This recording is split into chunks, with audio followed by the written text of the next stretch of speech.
Ir-rapport tal-Uffiċċju Nazzjonali tal-Verifika u tal-IAID huma kundanna fuq l-operat tad-Dipartiment tal-Artijiet matul is-snin inkluż f'din l-amministrazzjoni. Dan mhux gvern superf.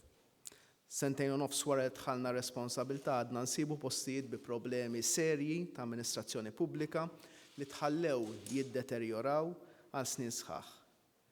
Prattiċi u sistemi mnawra li f'każijiet minnhom ġew carried forward. In-nies ma jistennew xejn mill-oppożizzjoni għax qataw qalbhom minnha.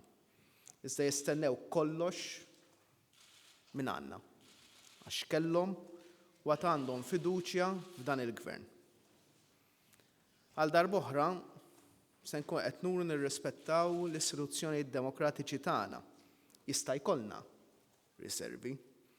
Iżda dan il-gvern jisma' u jieħu l-azzjoni kollha li jkun hemm bżonn li jieħu.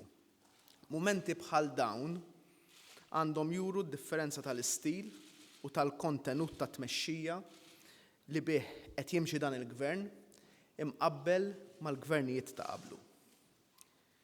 Nifhmu li każijiet bħal dawn li qed nitkellmu dwarhom illum kienu jseħħu fi żminijiet oħra iżda qatt ma sar xejn.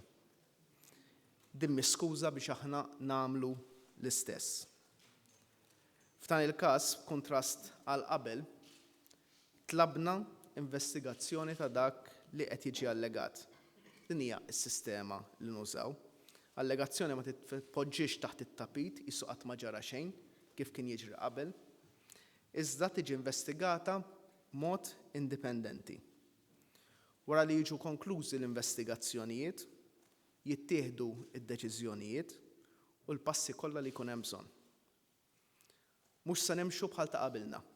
Iż-żminijiet inbidlu, il-pajjiż inbidel, il-gvern inbidel, il-Prim Ministru inbidel.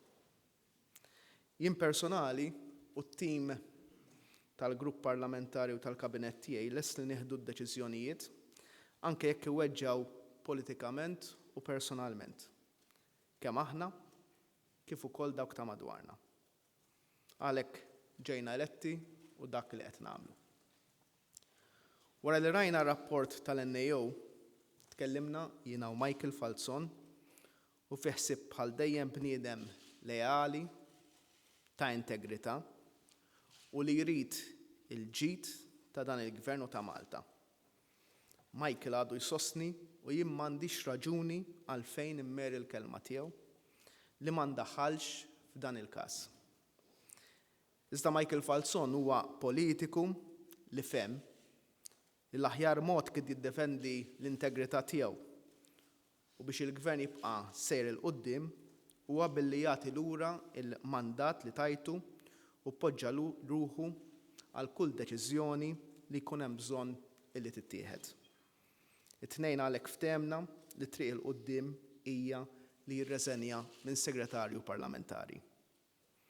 Aċċettajt din ir-reżenja b'effett immedjat. Michael qed juri li dan il-gvern fehem li żminijiet inbidlu u l-pajjiż inbidel. U għalhekk qed jerfa' responsabbiltà politika anke jekk hemm kontradizzjonijiet f'dak li qed jintqal dwaru. Din hija attitudni prudenti li tkompli tolli l-standards fil-politika tagħna.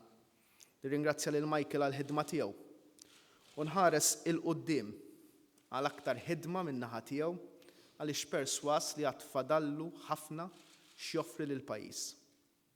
Hekk tintrefa' ir-responsabbiltà politika.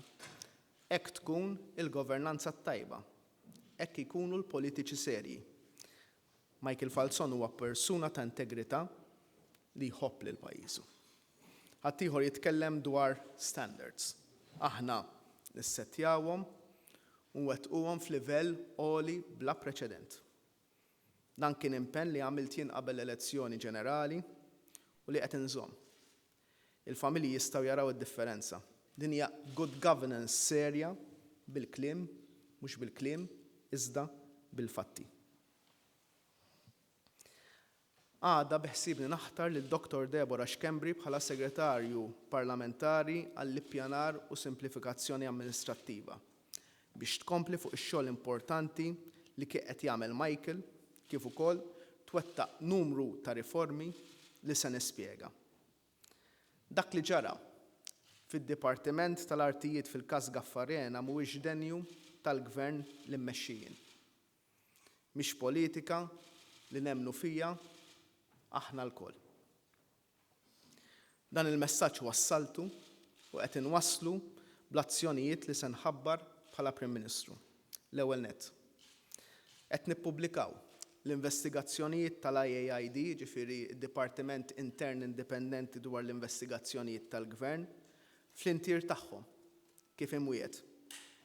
F'dawn ir-rapporti għandhom jinstabu numru ta' fatti dwar dan il-każ u dwar każijiet oħra li jmorru lura għal żmien il-Gvern ta' qabel u li jeħtieġ jiġu investigati aktar. Uħud minn dawn il-każijiet diġà qegħdin għand l-Awditur Ġenerali li nistennew li jidħol fihom bir-reqqa. It-tieni.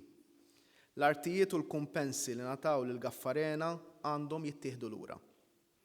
Għalhekk, kif titlob il-liġi dwar it-trasferiment tal-artijiet tal-Gvern, jien stess, bħala rappreżentant elett tal-poplu, se nkun qed nidħol il-qorti sabiex it-tranzazzjonijiet li saru jiġu imħassra. It-tielet. Illum stess qed ngħaddi r-rapporti kollha lill-Avukat Ġenerali għal konsiderazzjoni tiegħu dwar passi oħra li jistgħu jittieħdu. Ir-raba'. Mil-lejla stess tlabt il-Kummissarju tal-Pulizija sabiex jieħu l-passi kollha li hemm bżonn biex ikun hemm l-ogħla livelli ta' sorveljanza u sigurtà ma' dokumenti fil-Berġa tal-Baviera. Il-ħames. Se nwettqu riforma totali tad-Dipartiment tal-Artijiet li se jispiċċa minn dipartiment u se jsir awtorità. Sakemm jittieħdu il-miżuri kollha leġislattivi biex innatfu mill-qiegħ dak li ilu jinġema' għal snin sħaħ, tajt istruzzjonijiet biex b'effett immedjat jieqaf kull trasferiment ta' proprjetà immobbli tal-Gvern kemm permezz ta' beħ, partit, kif ukoll kiri jew għoti ta' ċens. Is-seba'. Xogħol ieħor li għandu x'jaqsam ma' trasferimenti skont l-iskemi stabiliti jew li diġà hemm aċċettazzjoni tagħhom u trasferimenti li huma meqjusa bħala urġenti li se jibqgħu jsiru sakemm ikunu ġustifikati. L-istess se jibqgħu jiġu aċċettati ħlasijiet ta' kera u ċnus, verifiki u riċerki dwar proprjetà jekk tkunx tal-Gvern, reġistrazzjoni ta' proprjetà tal-Gvern, kif ukoll xogħol relatat mat-twattiq ta' proġetti nazzjonali u l-implementazzjoni tal-ftehim bejn Stat u Knisja. It-tminja, qed naħtar bord biex jissorvelja l-operat f'dan il-perjodu ta' tranzizzjoni sakemm tidħol fis-seħħ l-awtorità l-ġdida. Dan se jkun immexxi mill-imħallef Lawrence Quintano li huwa wkoll iċ-Chairman tal-Kummissjoni Permanenti kontra l-Korruzzjoni u se jkollu bħala membri lil Joseph Caruana u Nancy Caruana li huma żewġ segretarji permanenti b'esperjenza f'dan il-qasam. Id-disa'. Fil-jiem li ġejjin se jibda proċess ta' konsultazzjoni pubblika biex naslu għal liġi ċara u aġġornata li tindirizza in-nuqqasijiet li ilhom hemmhekk is-snin, xogħol li kien beda Michael, kif ukoll biex ikollna sistema moderna ta' tmexxija tal-akbar asset li għandu l-pajjiż. Lan tagħna huwa li jkollna awtorità awtonoma, bord ta' governanza, inkluż membri innominati mill-oppożizzjoni u oħrajn minn entitajiet oħra fil-pajjiż. Awtorità ġdida li sserraħ moħħ il-familji u n-negozji li affarijiet ikunu qegħdin isiru bil-mod li jixraqilna. Fl-aħħar nett, mod sinifikattiv, se jibda wkoll il-proċess biex l-awtorità l-ġdida ma tibqax fil-Berġa tal-Baviera. Post li minnu innifsu ma jgħodx biex jiġi kkontrollat aħjar dan il-qasam. Minflok se timxi għal post ġdid. L-ħaddiema kollha f'dan id-dipartiment nappellalhom biex naħdmu flimkien għal din il-bidla li hija neċessarja u jien determinat li nara s-seħħ. Żbalji jagħmelhom kulħadd. Kif tirreaġixxi għall-iżball huwa l-qofol.